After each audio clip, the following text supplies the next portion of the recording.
اتنا محکوم، اتنا بیکار، اتنا ذلیل کائنات میں کبھی بھی مسلمانوں کی حالت نہیں ہوئی ہے۔ آج مسلمانوں کی حالت بد سے بدتر ہوتی چلی جا رہی ہے۔ وجہ کیا معلوم ہے؟ ساری وجہ ہم نے پیدا کی ہے، کسی اور نے نہیں۔ قرآن کا مذاق ہم نے اڑایا، اسلام کا مذاق ہم نے اڑایا، محمد رسول اللہ کا مذاق ہم نے اڑایا۔ ہم نے اسلام کو بدنام کیا ہے، ہم نے اسلام کو داغدار کیا ہے۔ اب بتاؤ کشن گنج کے لوگوں، یہاں کے لوگوں، یہاں کے باسیوں، ذرا بتاؤ تم کو دیکھ کر کہ کون سا غیر مسلم مسلمان بناؤ؟ تمہارا انصاف دیکھ کر کہ کس نے لا الہ الا اللہ پڑھا ہو؟ تمہارا عقیدہ اور تمہارا ایمان دیکھ کر کہ کس نے اشہد اللہ الہ الا اللہ کے اقرار کیا ہو؟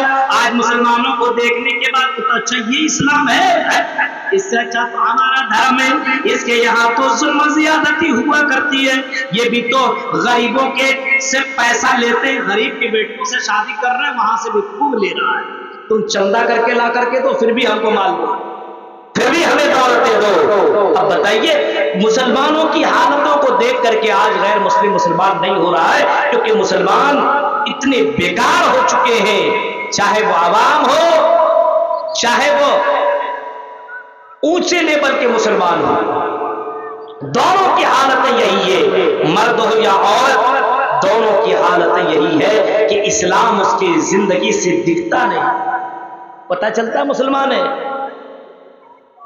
جمعے کے دن آپ مسجد میں جاؤ تو لگے گا مسلمان، جمعے کی نماز پڑھ لینے کے بعد سنیچر کے دن وہ مسلمان نظر نہیں آئے گا، اتوار کے دن نہیں، سوموار نہیں، منگل نہیں، بدھ نہیں، جمعرات نہیں۔ رمضان کے مہینے میں اسلام نظر آئے گا، مسلمان دکھے گا، قرآن کی آیتیں ان کے گھروں سے آوازیں آئیں گی، لیکن رمضان ختم ہو جانے کے بعد قرآن کا واسطہ دور دور تک نہیں رہے گا، موبائل سے یہ ساری قرآن کی آیتیں ڈیلیٹ کر دیں گے اور بھوجپوری گانا اور نہ جانے کون کون سی میوزک اپنے موبائل کے اندر اپلوڈ کر دیں گے اور وہی سنا کریں گے، اپنے بچوں کے زندگیوں کے اندر وہی چیزیں ڈالتے رہیں گے۔ یہ حالات ہو چکے ہیں مسلمانوں کے، جس کی وجہ سے میرے بھائیوں آج اللہ تعالیٰ نے مسلمانوں کو ذلیل و رسوا کر دیا ہے، مسلمانوں کے اوپر مصیبتیں آ رہی ہے، مسلمانوں کے اوپر ذلت و رسوائیاں برس رہی ہے۔ آج میرے بھائیوں ہمارے حق میں کوئی بولنے والا نہیں ہے، حالانکہ آج بھی مسلمان ہندوستان کی سرزمین کے اندر 20% ہے، یعنی 100 میں 20 مسلمان آپ کو ملیں گے میرے بھائیوں۔ پوری دنیا کا اگر معائنہ کریں گے آپ تو ہر 5 ممالک میں آپ کو مسلمان دکھے گا، مسلمانوں کے ممالک بھی آپ کو بہت زیادہ ملیں گے، لگ بھگ 60 سے زیادہ مسلمانوں کی ممالک دنیا کے اندر موجود، طاقت ان کے پاس پیسے بھی ہیں، ان کے پاس خزانے بھی ہیں، ان کے پاس دولتیں بھی ہیں۔ اگر مسلمانوں کی دولتوں کو دیکھا جائے، ان کی شادیوں میں جا کر کے دیکھ لو، تب پتہ چلے گا کہ مسلمان کتنا دولت مند ہے، لیکن اس کی فقیری کو دیکھو تو جلسوں میں دیکھو، اس کی لاچاری اور مجبوری کو دیکھو تو مسجد بناتے سمے دیکھو، ان کی مجبوریوں کو دیکھنا اور ان کی غربت کو دیکھنا ہے تو کسی مولوی کو تنخواہ دیتے سمے دیکھو، مولوی صاحب 4000 ہی میں اپنی زندگی کاٹ لیجیے۔ یہ ہے مسلمانوں کی حالتیں میرے بھائیوں، ذرا غور کرو، ان حالتوں کو ہم نے اس حالت کے اوپر پہنچا دیا ہے، ہم نے اسلام کو ذلیل کیا ہے، ہم نے اپنے مسلمانوں کو، اپنے اسلام کو ہم نے رسوا کیا ہے۔ اللہ کا اعلان ہے وَلَا تَهِنُوا وَلَا تَحْزَنُوا وَأَنْتُمُ الْأَعْلَوْنَ إِن كُنتُم مُّؤْمِنِينَ۔ اے مومنوں غم نہ کرو، مایوس نہ ہو، تم ہی سربلند رہو گے، تمہاری حکمرانی رہے گی، شرط یہ کہ مومن بن جاؤ، اسلام کے پیروکار بن جاؤ، اسلام کے ماننے والے ہو جاؤ، اسلام کے پر چلنے والے ہو جاؤ۔ صرف لا الہ الا اللہ پڑھنے سے نہیں چلے گا، لا الہ الا اللہ کے تقاضے کو پورا کرنے والے بن جاؤ، محمد رسول اللہ کہنے سے نہیں چلے گا، بلکہ محمد رسول اللہ کی باتوں کے اوپر عمل کرنے والے بن جاؤ، تب پھر تمہیں عزت ملے گی۔ ورنہ معلوم ہے اللہ کے نبی کی وہ پیشن گوئی جو آپ نے کبھی فرمائی تھی اور کہ آپ نے بتایا تھا یوسف الامم ان تدع علیکم کما تدع الاکل ساعتها. آپ نے کبھی فرمایا تھا ایک زمانہ ایک دور ایسا آئے گا کہ ساری دنیا کی امتیں سارے لوگ مسلمانوں کے اوپر ٹوٹ پڑیں گے, سب لوگ مسلمانوں کے اوپر حملہ کریں گے, کبھی یہاں سے میزائل گرے گا, کبھی یہ پریشان کریں گے, کبھی وہ پریشان کریں گے, کبھی یہ مسلمانوں کے خلاف فیوچر کریں گے, کبھی مسلمانوں کے خلاف یہ بولیں گے, کبھی وہ بولیں گے, کبھی مسلمانوں کو یہاں مارا جائے گا, کبھی وہاں مارا جائے گا. ابھی آپ نے فلسطین کے اندر دیکھا مسلمانوں کو کس طریقے سے مارا گیا. اللہ کی قسم ویڈیو دیکھ لینے کے بعد آپ کو سمجھ میں آئے گا اور آپ کو پتا چلے گا کہ مسلمانوں کو کتنا زیادہ ستایا جا رہا ہے. ہر جگہ ایک مار پیٹ کر کے جا رہا ہے, دوسرا مارنے کے لیے آ رہا ہے. جیسے دسترخوان میں آدمی کھانے کے لیے بیٹھتا ہے, اٹھتا ہے, دوسرا چلا جاتا ہے, وہی حال ہے مسلمانوں کا. وہی پوزیشن ہو چکی ہے آج کے اس دور کے اندر کہ آج مسلمانوں کے پیچھے پڑا ہوا ہے. ہم نے فائدہ اٹھا لے, چل تو بھی فائدہ اٹھا. حکومتوں کا بھی وہی معاملہ ہے. ایک آتا ہے مسلمانوں کو کچھ پیسے دے کر کے خرید لیتا ہے اور دوسرا آتا وہ پیسے لے کے خرید لیتا ہے. کوئی مسلمانوں کے حق میں بولنے والا نہیں ہے میرے بھائیو. مسلمانوں کے حق میں کوئی بات کرنے والا نہیں ہے. کوئی نہیں بولے گا مسلمانوں کے حق میں بات کرنے والا. آج مسلمانوں سے صرف فائدہ اٹھایا جا رہا ہے. جس طریقے سے جانوروں سے لوگ فائدہ اٹھاتے ہیں اسی طریقے سے آج مسلمانوں سے فائدہ اٹھا رہا ہے اور مسلمانوں کو در در ٹھوکریں کھانے پر مجبور کر رہا ہے. یہ حالت ہو چکی ہے. اللہ کے نبی نے فرمایا کہ زمانہ ایسا آئے گا کہ پوری دنیا ٹوٹ پڑے گی. فقال قائل, سوال کرنے والے نے سوال کیا, اللہ کے نبی جو آپ یہ باتیں بتا رہے ہیں کیا اس وقت ہماری تعداد کم ہوگی یا زیادہ ہوگی؟ فقال قائل بل انت, اللہ کے نبی نے فرمایا بل انتم یومئذ کثیر. سنو اور بغل باری کے لوگوں, تقریریں تم نے بہت زیادہ سنی ہوگی. ہم سمجھتے ہیں کہ تم بہت زیادہ بیزی ہو چکے ہو, تمہارے پاس آج سننے کے لیے ٹائم نہیں ہے. آج اگر آرکسٹرا کر دو, جو نوجوان بھاگ رہے ہیں نا جلیبی کھا کر کے اور مرغا مسلم کھا کر کے اور یہ کھا کر کے, اگر آرکسٹرا میں نچنیاں ناچنے والی کمر دکھانے والی آ جاتی, پوری رات بھر آنکھوں میں دوائیاں ڈال ڈال کر کے یہ دیکھتا. اتنی بدتر قوم ہو چکی معلوم ہے. غور کریے میرے بھائیو, آج نچنیاں ناچنے والی ناچتی, ہاں طوائف خانوں کی اگر کوئی طوائف اگر آ جاتی اور ناچتی, میں یہ کہہ رہا ہوں اور اعلان میں یہ باتیں میں تم سے کہہ رہا ہوں میرے بھائیوں کہ اس نچنیاں اور اس طوائف کو دیکھنے والے یہ مسلمان نوجوان پوری رات بھر اپنی نیندیں برباد کر دیتے. لیکن میرے بھائیوں قرآن و حدیث کی سننے کے لیے اس کے پاس یہ حالت ہو چکی ہے. فرمایا بل انتم یومئذ کثیر, میرے صحابہ اس زمانے میں تمہاری تعداد بہت زیادہ ہوگی, تمہاری تعداد بہت زیادہ ہوگی. اور تعداد ہے بھی, آج دیکھیں اپنے کشن گنج کے اندر اتنی تعداد ہے. اگر سارے مسلمان متفق ہو کر کے چاہ لیں تو اپنا سانسد یہاں سے لے کر کے بھیج دیں, چاہ لیں. لیکن متحد ہو تو بدل ڈالو نظام گلشن, ورنہ ان بکھرے ہوئے تاروں سے کیا بات بنے. آج تو متحد ہے ہی نہیں. آج گاؤں گاؤں میں اختلاف ہے, مسلکی اختلاف ہے. یہ تیری مسجد, یہ میری مسجد, یہ میرا مدرسہ, یہ تیرا مدرسہ. یہی تو مسلمانوں کے اندر ہو رہا ہے. آج اتحاد ہے ہی نہیں. جن کو ایک چشم اسلام نے بتایا ہے, اگر ہندوستان کا کوئی مسلمان ہو اور کوئی مسلمان فلسطین کا رہنے والا ہو, اگر درد فلسطین کے مسلمان کو ہوتا ہو تو مسلمان دوسرے مسلمان ہندوستانیوں کو بھی درد ہے. یہ اللہ کے نبی صلی اللہ علیہ وسلم نے یہ درس ہمیں دیا ہے. لیکن آج جائے بھاڑ میں تو مرے کٹے ڈوبے, کوئی مطلب ہی نہیں ہے. ہم اپنا مست رہیں, دوسرے سے ہمیں کوئی مطلب نہیں ہے. اللہ کے نبی نے فرمایا تھا تمہاری تعداد بہت زیادہ ہوگی, لیکن آپ نے فرمایا تعداد تو ہوگی, پیسے بھی ہوں گے, دولت بھی ہوں گی, ساری چیزیں ہوں گی, لیکن اس وقت تمہارے اندر دو بیماریاں آ جائیں گی. دو بیماری ابھی میں بتا رہا ہوں, وہ بیماری ہمارے اندر موجود ہے. اور کتنی بیماریاں جس کی وجہ سے ذلتیں ہو رہی ہے ابھی میں آپ کو بتاتا ہوں, سنیے, اور اس کا علاج بھی میں آپ کے سامنے بتانے کی کوشش کروں گا. غور کیجیے, آپ نے فرمایا اللہ من صدور عدوکم المحابۃ منکم، آپ نے فرمایا کہ اللہ تعالیٰ تمہارے دلوں کے اندر دشمنوں کا ڈر پیدا کر دے گا، وَلَيَنزِعَنَّ اللَّهُ مِن صُدُورِ عَدُوِّكُمُ الْمَحَابَّةَ مِنكُمْ، مسلمان غیر مسلموں سے ڈرنے لگیں گے۔ مسلمان بھی ڈرے گا، ڈرنے لگے گا۔ آج دیکھیں مسلمان کیسے کیسے ڈرتا ہے۔ پہلے کا مسلمان اللہ کی قسم رستم کے دربار میں پہنچتا ہے۔ آپ نے ایران کا بھی وہ واقعہ سنا ہوگا، اس زمانے میں سپر پاور ملک ایران مانا جاتا تھا، سپر پاور ملک۔ اس ملک میں آدمی جانے کے لیے کئی بار سوچتا تھا، جیسے آج کے دور میں سپر پاور ملک امریکہ ہے، کوئی آنکھ اٹھا کر کے دیکھے اس کو تباہ کر دیتا ہے۔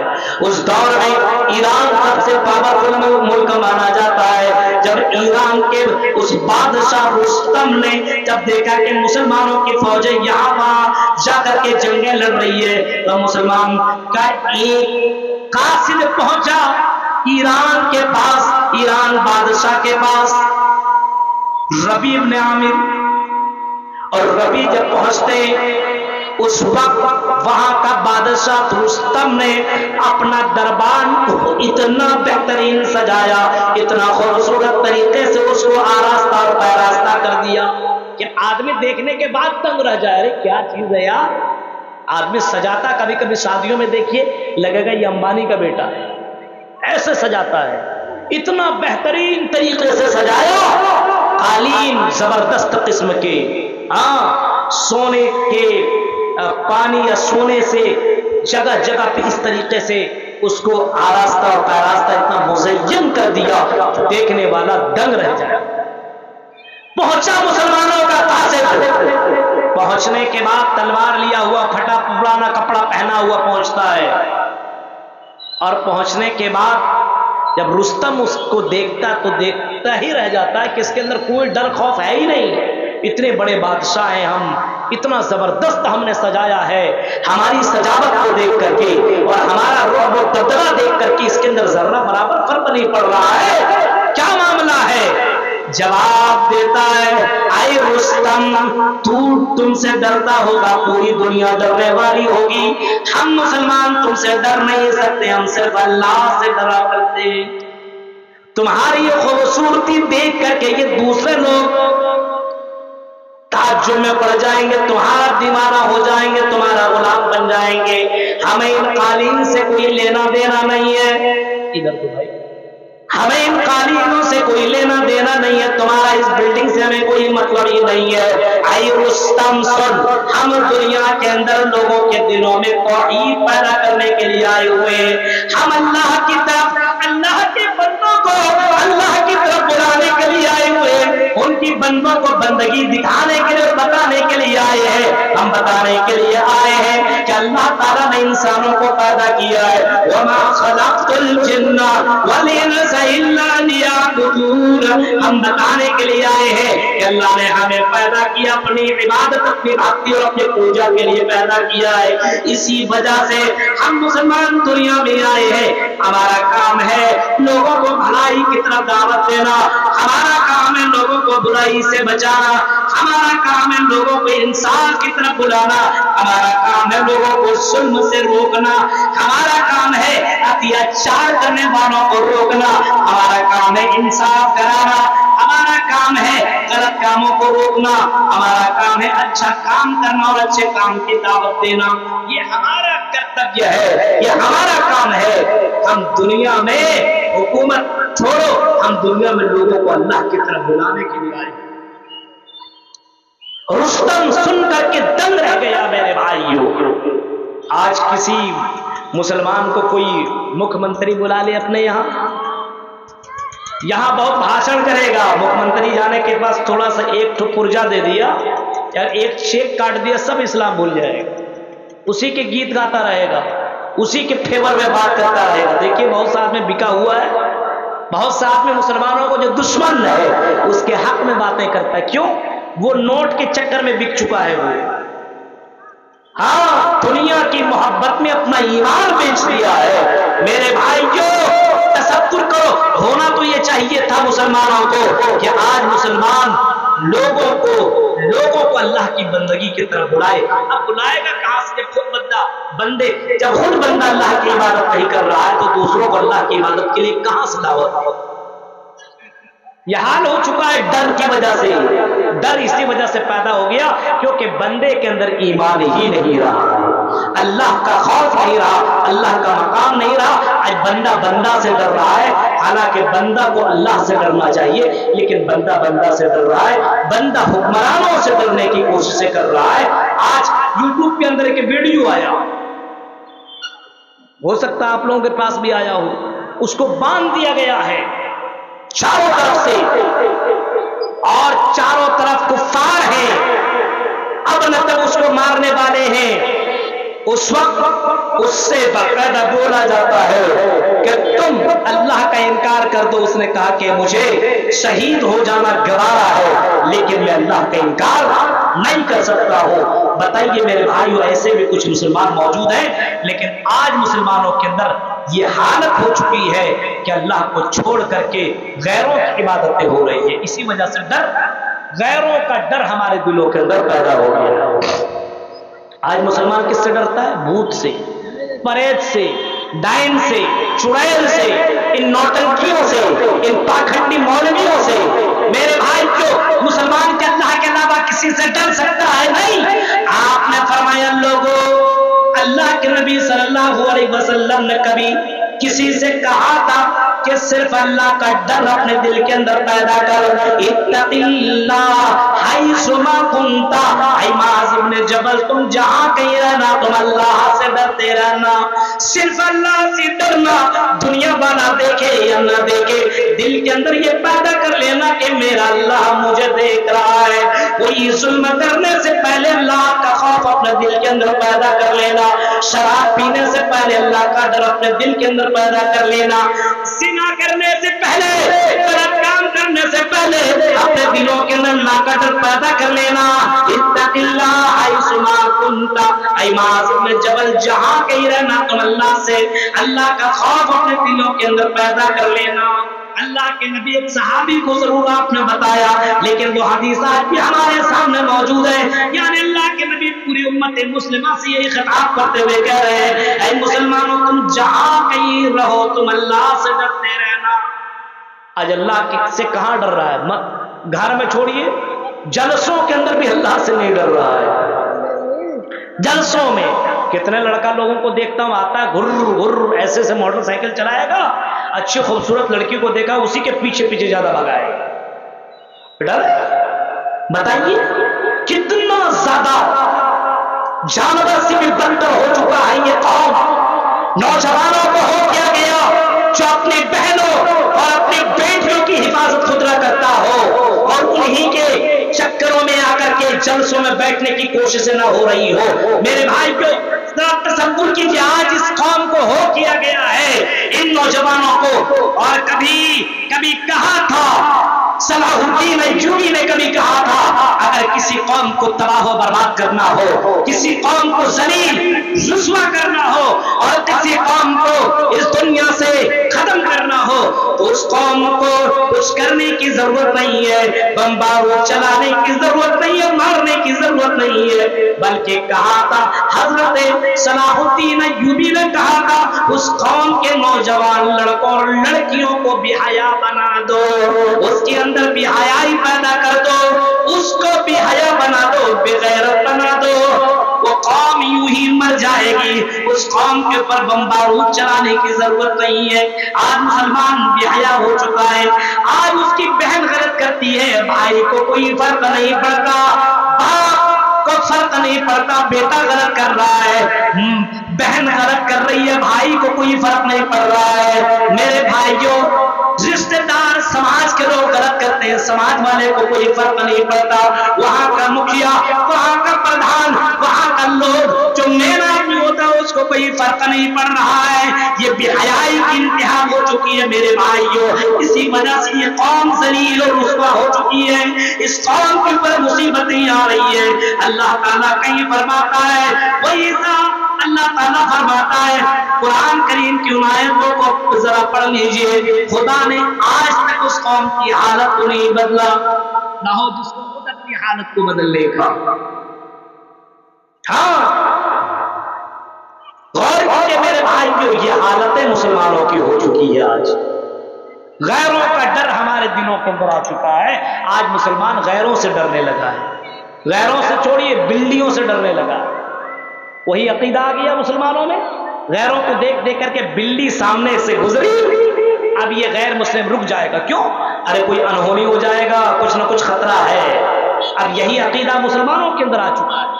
اب یہی بلی یا کوئی ٹوک دے گا، کہاں جا رہے ہو؟ ایک جگہ ایک آدمی بتا رہا تھا کہ اس آدمی کو کوئی ٹوکے گا گھر سے باہر نہیں نکلتا. کیوں؟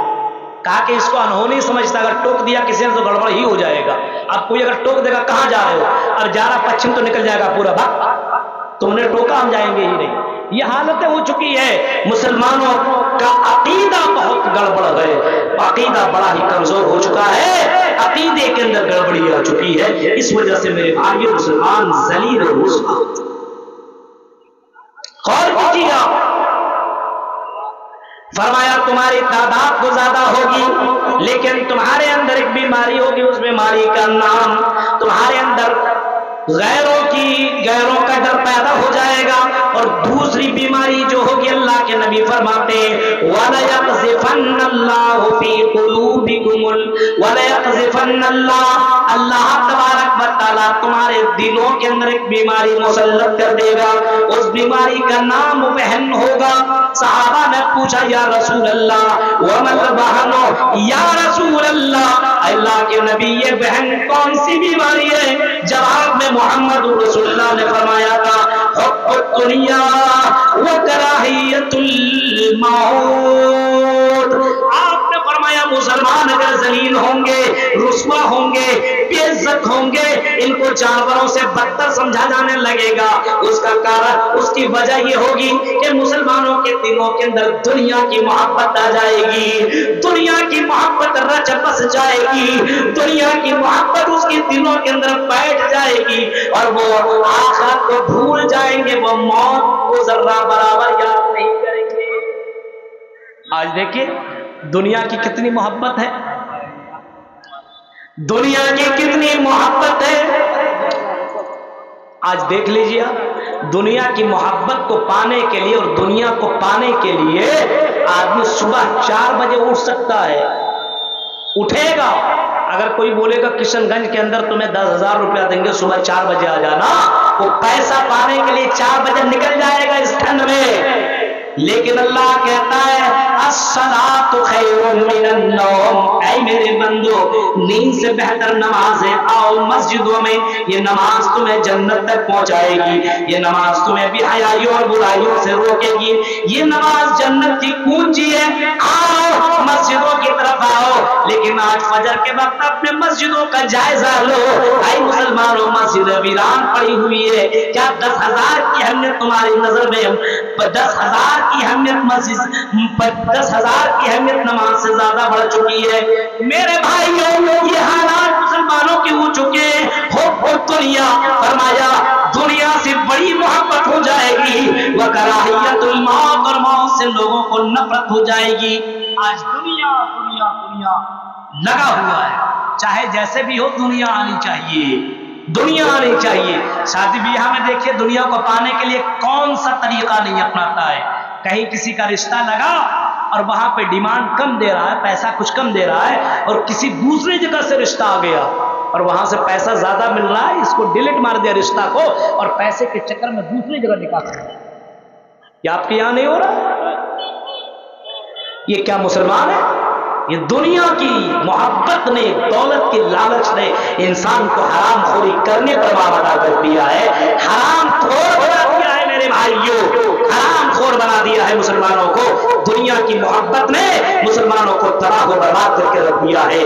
اسی محبت کو اللہ کے نبی صلی اللہ علیہ وسلم نے باقاعدہ کبھی آپ نے فرمایا تھا کہ یہ دنیا تمہیں دھوکے میں نہ ڈالے اور اس کی محبت میں تم ڈوب نہ جاؤ. ہاں، اس کی محبت میں اگر ڈوب گئے تو تمہاری آخرت آخرت برباد ہو جائے گی۔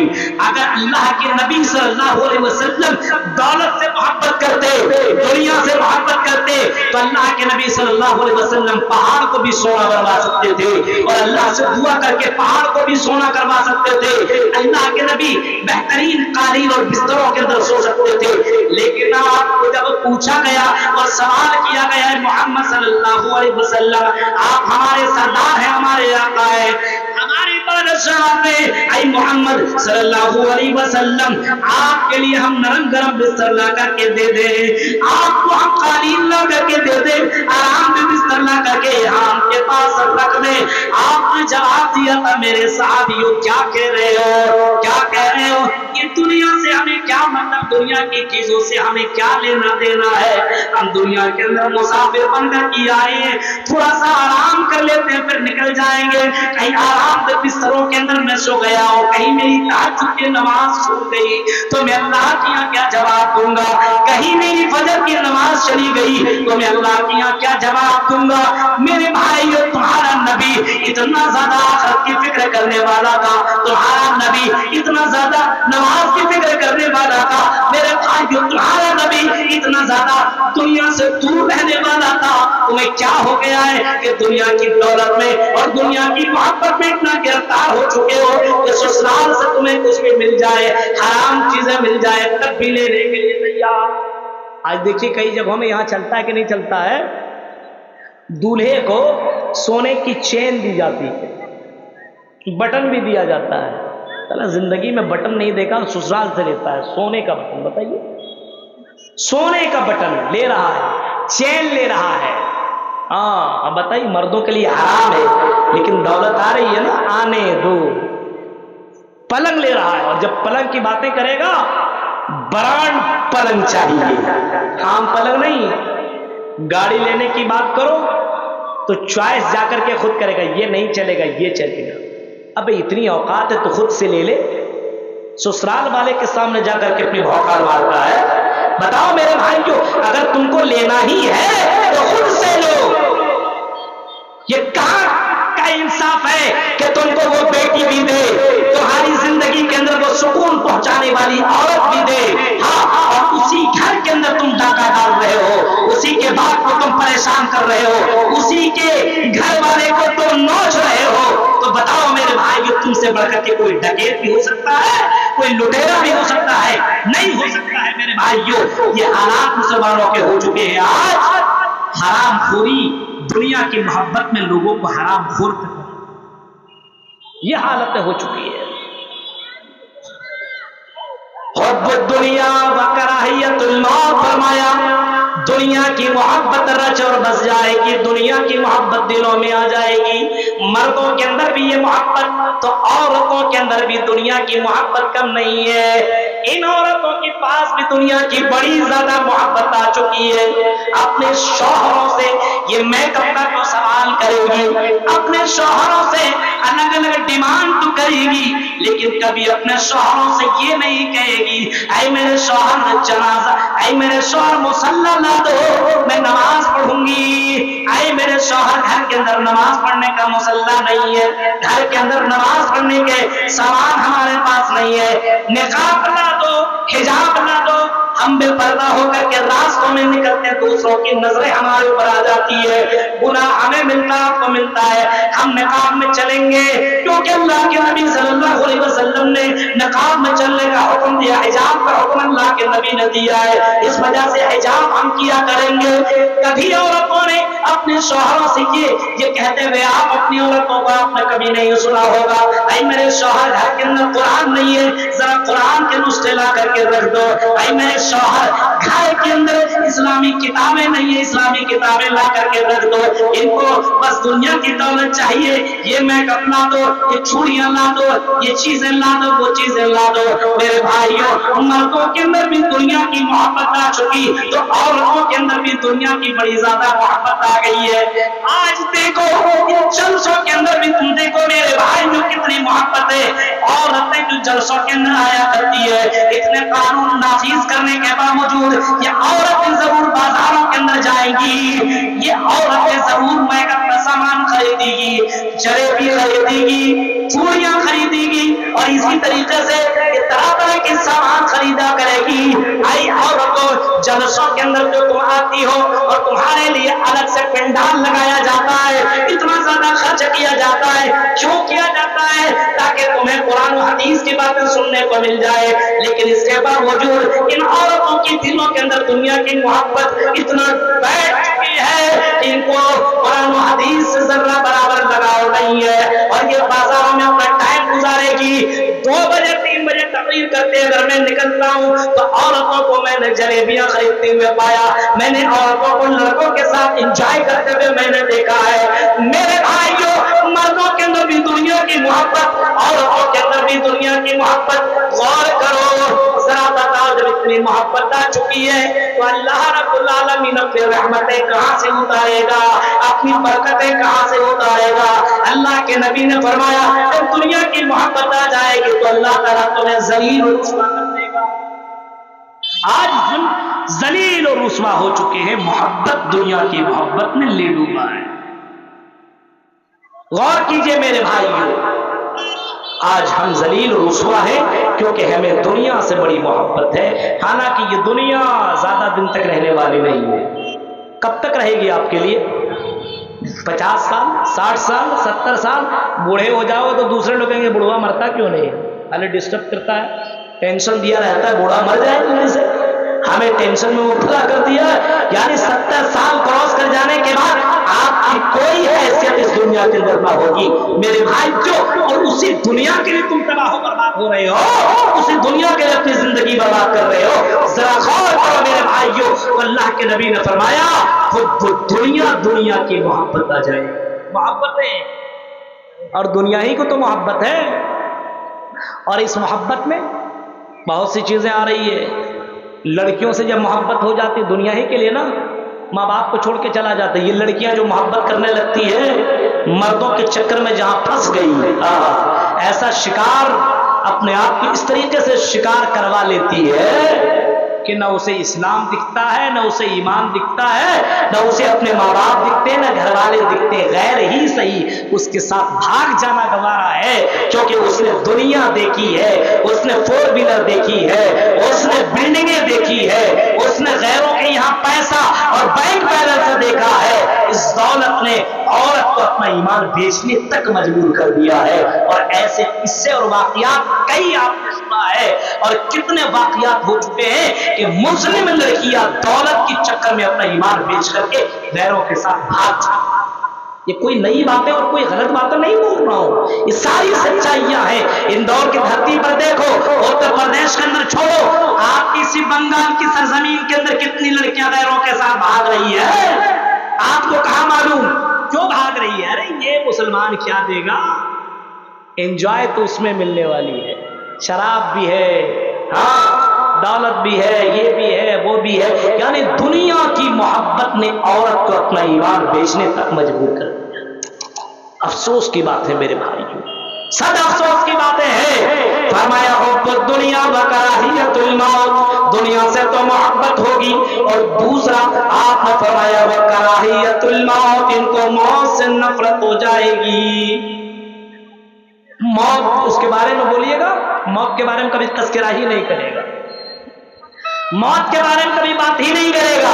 آج دیکھیں مسلمانوں کو دیکھ کے کبھی کبھی کسی دوستوں کو آپ نے سنا ہے موت کے بارے میں, قبر کے بارے میں بات کرتے ہوئے آپ نے کبھی سنا؟ نہیں سنا ہوگا, کبھی نہیں بات کرے گا, ہمیشہ بات کرے گا مولوی صاحب یہ بتائیے یہ کروڑ پتی کیسے بن جائیں گے یار, کون سا ایپ ہے جس میں ہم کچھ کریں اور ہم فوراً ہی پیسے والے بن جائیں, کون سی تجارت کریں جس کی وجہ سے ہم مالا مال ہو جائے. یعنی صرف دنیا کے بارے میں باتیں کرے گا, کبھی بھی وہ موت اور قبر اور آخرت کے تعلق سے آپ باتیں کرتے ہوئے مسلمانوں کو بہت کم پائیں گے. میرے بھائیوں, آپ نے فرمایا موت سے ان کو نفرت ہو جائے گی. حالانکہ اللہ کے نبی صلی اللہ علیہ وسلم نے کبھی فرمایا تھا اکثروا ذکر عظیم اللذات, آپ نے فرمایا میرے لوگوں, اے میرے صحابہ, اے میرے مسلمان بھائیوں, آپ نے کبھی فرمایا تھا میرے صحابیوں اکثر و ذکر عظیم اللذات, لذتوں کو ختم کرنے والی چیز کو تم یاد کرو, لذتوں کو مٹانے والی چیزوں کو تم یاد کرو. صحابہ کہتے ہیں قلنا یا رسول اللہ، اے اللہ کے نبی لذتوں کو ختم کرنے والی چیز کون سی ہے؟ اے اللہ کے نبی لذتوں کو ختم کرنے والی وہ کون سی چیز ہے آپ بتائیے؟ آپ نے فرمایا الموت، موت کو تم یاد کر لیا کرو، دنیا کی لذتیں تیری زندگی سے ختم ہو جائے گی۔ اللہ کے نبی نے کبھی یہ بھی فرمایا اے لوگوں تم قبرستان کی زیارت کر لیا کرو، وَذَرُوهَا فَإِنَّهَا تُذَكِّرُكُمُ الْمَوْتَ، اے لوگوں قبرستان کی تم زیارت کر لیا کرو، قبرستان کبھی کبھی چلے جایا کرو۔ بازاروں کا چکر لگاتے ہو تم، بازاروں کا، میلوں کا، ٹھیلوں کا، اور نہ جانے کن کن جگہوں کا چکر ہے تم لگایا کرتے ہو۔ اے لوگوں کبھی کبھی قبرستان کبھی چکر لگا لیا کرو، کبھی کبھی قبرستان بھی چلے جایا کرو، اور دیکھو تم سے بڑے بڑے امیر اس دنیا کے اندر لائے آج اسی قبر کے اندر دفن ہیں، دیکھو اس قبر کے اندر تمہارے جیسے ہٹے اور نوجوان، تمہارے جیسے ہینڈسم لڑکے اسی قبر کے اندر موجود ہیں۔ اے لڑکیوں قبرستان تو ہاں تو جانے کا اللہ کے نبی نے تو منع کر دیا ہے، لیکن اللہ کے نبی صلی اللہ علیہ وسلم نے مردوں کو حکم دیا ہے، اور آپ نے فرمایا ہے کہ قبروں کی زیارت کر لیا کرو، قبروں کے پاس چلے جایا کرو، اپنے موت کو تم زیادہ سے زیادہ یاد کر لیا کرو۔ اکثر ذکر عاصم اللذات، لذتوں کو ختم کرنے والی چیز کو تم زیادہ سے زیادہ یاد کرو، یعنی موت کو یاد کرو۔ یہ سوچو کل میرے سامنے میرا بھائی زندہ تھا، آج وہ اپنے قبر کے اندر مدفون ہے، کل میرا چچا دنیا کے اندر موجود تھا، آج میرا چچا دنیا سے چلا گیا، کل پرانی سے علاقے کے تعمیرات میں موجود تھا۔ میرے بھائیوں آپ کسی کشن گنج کے اندر عبد المتین مدنی کو کون نہیں جانتا، اتنی بڑی ہستیاں سے گزر چکی ہے۔ میرے بھائیوں ویسے ایسے امیر دنیا میں نہیں ٹک سکے تو ہم جیسے رو دنیا میں کہاں سے ٹکیں گے؟ ہمیں بھی اسی قبر کے اندر دفنا دیا جائے گا جس قبر کے اندر نہ تکیہ نہ بستر نہ بچھونا نہ پنکھا نہ اے سی نہ کولر، یہ کوئی چیزیں ہمیں اور آپ کو ملنے والی نہیں ہے۔ میرے بھائی اس قبر کی تیاری کرو اور اس قبرستان کے بارے میں کبھی کبھی تذکرہ کر لیا کرو، کبھی کبھی باتیں کر لیا کرو۔ محمد رسول اللہ صلی اللہ علیہ وسلم کو دیکھو، ایک جنازے کے نماز میں آپ تشریف لے گئے، ابھی قبر کھودی جا رہی ہے، نبی اکرم بیٹھے ہوئے، نبی اکرم صلی اللہ علیہ وسلم کے ہاتھ میں تنکا ہے، اور اسی تنکے سے زمین کو آپ کھود رہے ہیں، اسی تنکے سے آپ زمین کے اندر کچھ لکھ رہے ہیں، کھود رہے ہیں۔ میرے بھائیوں اور آپ کو لوگوں نے دیکھا، صحابہ نے دیکھا کہ محمد رسول اللہ کی آنکھوں سے آنسو نکل رہے ہیں۔ جب صحابہ نے نبی کو روتے ہوئے دیکھا، اپنی آنکھوں سے آنسو بہاتے ہوئے دیکھا، تو صحابہ بھی رونے لگے، صحابہ کی آنکھوں سے بھی آنسو گرنے لگے۔ لوگوں نے پوچھا، آپ نے پوچھا اے میرے صحابیوں کیوں رو رہے ہو؟ صحابہ کہتے اللہ کے نبی ہم نے آپ کو روتے ہوئے پڑھا تو ہم بھی رو رہے۔ آپ نے جواب دیا اعدوا لمثل ھذا، اے لوگوں اس جگہ کی تیاری تم بھی کرو، اعدوا لمثل ھذا، اس قبر کی تیاری تم بھی کرو۔ آج فنا کو دفن کیا جا رہا ہے، کل تمہیں اسی قبر کے اندر دفن کر دیا۔ غور کرو میرے بھائیوں، تو اکثر ذکر حازم اللذات، لذتوں کو ختم کرنے والی چیز کو زیادہ سے زیادہ یاد کرو۔ تو یاد کرو گے تو ظاہر سی بات ہے دنیا کی محبت کم ہو جائے گی، اور دنیا کی محبت جیسے ہی کم ہو جائے گی تمہارا ایمان بڑھنے لگے گا، اور جب تمہارا ایمان بڑھے گا تو اللہ تبارک و تعالیٰ پھر تمہیں اسی ہندوستان کی دھرتی پر پھر تمہیں حکمراں اور پھر تمہیں خلیفہ بنائے گا، جو کہ اسی سرزمین ہند کے اندر مسلمانوں نے لگ بھگ 1000 سال تک حکومت کی ہے۔ آج ہم مظلوم ہیں، مجبور ہیں، محکوم ہیں، آج ہم دوسروں کے تلوے کے نیچے ہیں، دوسروں کے نیچے ہم زندگی کاٹ رہے ہیں۔ ایک دور تھا کہ مسلمانوں کا چلتا تھا، مسلمانوں کی حکومتیں چلتی تھی، لیکن جس طریقے سے دھیرے دھیرے مسلمانوں نے ایمان کو کھویا، اپنے اسلام کو ختم کیا، اور اس دنیا کی چمک دمک میں جیسی ہی ڈوبا۔ تاریخ کی کتابوں کو آپ پڑھیے، آپ کو پتا چلے گا ایسے ایسے بادشاہ گزرے ہیں کہ بادشاہ ہر سیڑھی کے اوپر ایک خوبصورت لڑکی رکھتا تھا، ایک ایک سیڑھی جیسے چڑھتا تھا اور اس خوبصورت لڑکی کو کس کرتا تھا، انجوائے کرتا تھا، مست۔ مسلمان حکمراں بادشاہ کا یہ حال تھا. اب بتائیے جب دنیا کی اس چمک دمک میں ڈوبا تو اللہ نے دنیا میں ایسی ذلت لاگو کی ہے کہ ابھی 50 سال تک نہیں دکھ رہا ہے کہ مسلمان یہاں پہ حکمرانی نظر نہیں آتا دور دور تک. اب تو بھائی مسلمان کا مکھیا تک بھی بڑی مشکل سے بن پاتا ہے, بڑی مشکل سے. وہ تو سانسد تو جانے کے دور کی بات ہے, بڑی مشکل سے ہو پا رہا ہے. کیوں؟ اس کی وجہ یہی ہے کہ ہم ایمان میں بہت ہی زیادہ کچے ہو چکے ہیں. آئیے میں اپنی بات کو آگے بڑھا رہا ہوں, بڑی تیزی کے ساتھ وقت گزرتا چلا جا رہا ہے تو ہم ذلیل اور رسوا ہیں. ہمارے اندر 2 بیماری آ چکی ہے. اب ان بیماریوں کو اگر ختم کرنا ہے تو ہم کیا کریں؟ پہلا کام ہمیں اپنے اندر ایمان پیدا کرنا ہوگا, توحید پیدا کرنا ہے. پہلا کام توحید کو ایک دم مضبوط کرنا ہوگا. کچھ بھی ہو جائے اللہ کے علاوہ غیروں کے سامنے نہیں جھکنا ہے سارے مسلمانوں کو. لیکن آج دیکھیں مسلمانوں کو کتنے مزارے بنے ہوئے, کتنے ایسی قبریں جہاں پہ باقاعدہ جا کر کے چادریں چڑھا کر ان کے بیٹا بیٹی لوگ مانگتا ہے. آپ نے دیکھا چادریں چڑھاتا ہے, منتیں مانگتا ہے, بیٹا بیٹی مانگتا ہے اور نہ جانے کون کون سے خرافات کرتا ہے. ان تمام قبروں کو اور ان پجاریوں کو اور ان کٹملاؤں سے اس قوم کو پہلے دور رکھنا ہوگا, نجات دلانی ہوگی.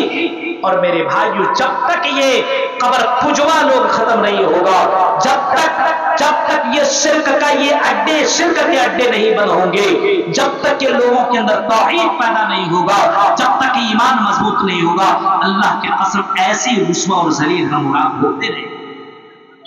توحید پیدا کرنے کی ضرورت ہے, کیونکہ اسی توحید کے لیے اور اسی شرک سے دور رکھنے کے لیے اللہ تعالیٰ نے بے شمار رشیوں کو, منیوں کو, پیغمبروں کو یہ زمین کے اندر بھیجا ہے.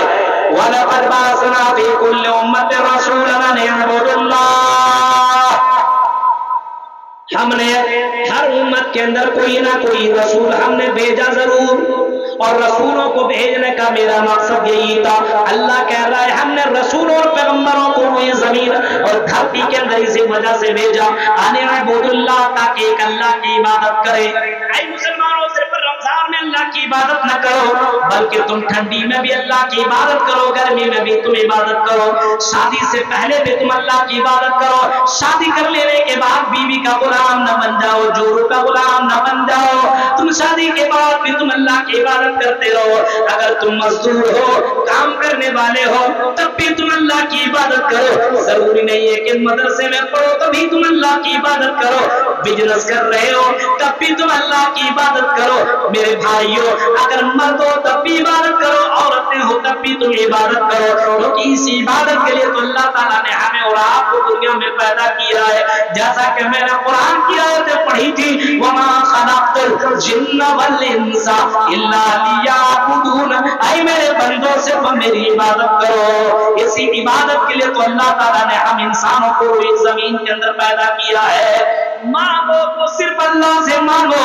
ہندو دھرم کی کتابوں کو آپ پڑھیں گے کیونکہ یہاں بھی یہی لکھا ہوا ہے, یچتیو یوم مہنستسمات بشویرشا. مانگو تو اسی ایک بھگوان سے مانگو, اسے ایک ایشور سے مانگو, اسی ایک اللہ اور کون سے مانگو. اس کے علاوہ دنیا کا کوئی دیوی دیوتا تمہیں کچھ بھی نہیں دے سکتا ہے, اس کے علاوہ کوئی ذرہ برابر تمہیں کچھ دینے والا نہیں ہے. مالا ینفعک ولا یضرک, فرمایا ولا تدع من دون اللہ. اللہ کے علاوہ کسی کو مت پکارو, اللہ کے علاوہ کسی کے سامنے اپنے حاجتیں مت رکھو. کوئی بیٹا بیٹی دینے والا نہیں, کوئی عزت و ذلت دینے والا نہیں ہے, کوئی تمہیں دنیا میں ذرہ برابر کچھ نہیں بگاڑ سکتا ہے. ولا تدع من دون اللہ ما لا ينفعك ولا يضرك فإن فعلت فإنك إذا من الظالمين. فرمایا اگر تم نے ایسا کیا, یعنی اللہ کے علاوہ کسی اور کو تم نے پکارا یا کسی اور کے اوپر تم نے توکل کر لیا, کسی اور کو تم نے بیٹا یا بیٹی کا مالک سمجھ لیا, عزت و ذلت کا مالک سمجھ لیا, فرمایا پھر تم ظالموں کے اندر شمار کیے جاؤ گے, ظالم مانے جاؤ گے. اب یہ بتائیے میرے بھائیوں، تو ہمارے یہاں سب سے پہلی چیز توحید لانی ہوگی۔ مسلمانوں کے پاس توحید کی کمی ہے، توحید کی گڑبڑی ہے۔ آج مسلمان ہو کر کے بھی اللہ پر بھروسہ نہیں کرتا۔ وہ گھر کے اندر کیا لٹکا دیا؟ قرآن کی آیت ہے۔ کیوں لٹکایا بھائی؟ کس مولوی نے بولا بتائیے؟ کس مفتی نے کہا ہے کہ تم قرآن کی آیت لٹکا تو